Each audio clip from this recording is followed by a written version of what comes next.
उसने देखा कि नेहा भी परेशान लग रही थी। वे जानते थे कि कॉलेज जल्द ही खत्म हो जाएगा और वे अलग हो जाएंगे।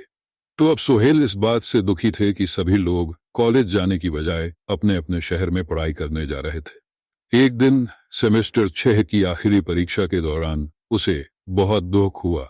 सभी के लिए अपने अपने रास्ते जाने का लगभग समय आ गया था।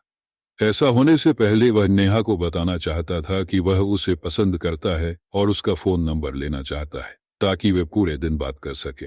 वह दिन परीक्षा का आखिरी दिन था और उसके बाद सभी लोग अपने अपने रास्ते चले गए। सुमेर और नेहा एक दूसरे से बहुत दूर रहते थे, इसलिए परीक्षा के बाद वे दोनों सोहेल के साथ घर चले गए। पहले तो नेहा अपने पापा को लेने आती थी, लेकिन उस दिन शाम को उसकी परीक्षा थी और उसके पापा नहीं आ सके।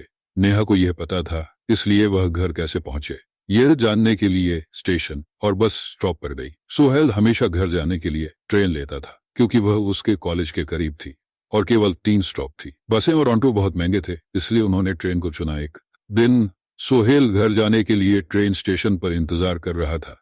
तभी उसने नेहा को चलते हुए देखा।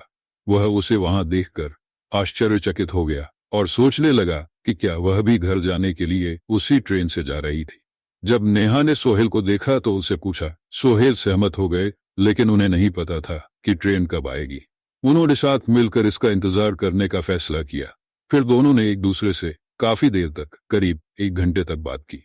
उसके बाद वे एक पेड़ पर चढ़ गए और एक ही सीट पर बैठकर एक साथ घर चले गए। उन्होंने अपने फोन नंबर साझा किए ताकि वे आसानी से संपर्क में रह सकें। एक बार जब वे घर गए तो अगले दिन वे एक दूसरे से फोन पर बात करने लगे और अच्छे दोस्त बन गए। कॉलेज के बाद वे घर पर बोर होते थे और समय बिताने के लिए एक साथ खेल खेलते थे। आखिरकार उन्हें प्यार हो गया और सोहेल का एक तरफा प्यार हकीकत बन गया। उन्होंने 1 साल तक बातचीत की, फिर शादी के लिए राजी हो गए।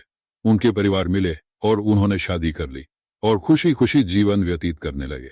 Please follow the end. Was habe ich gesagt, mei? Was der ist, das, das, was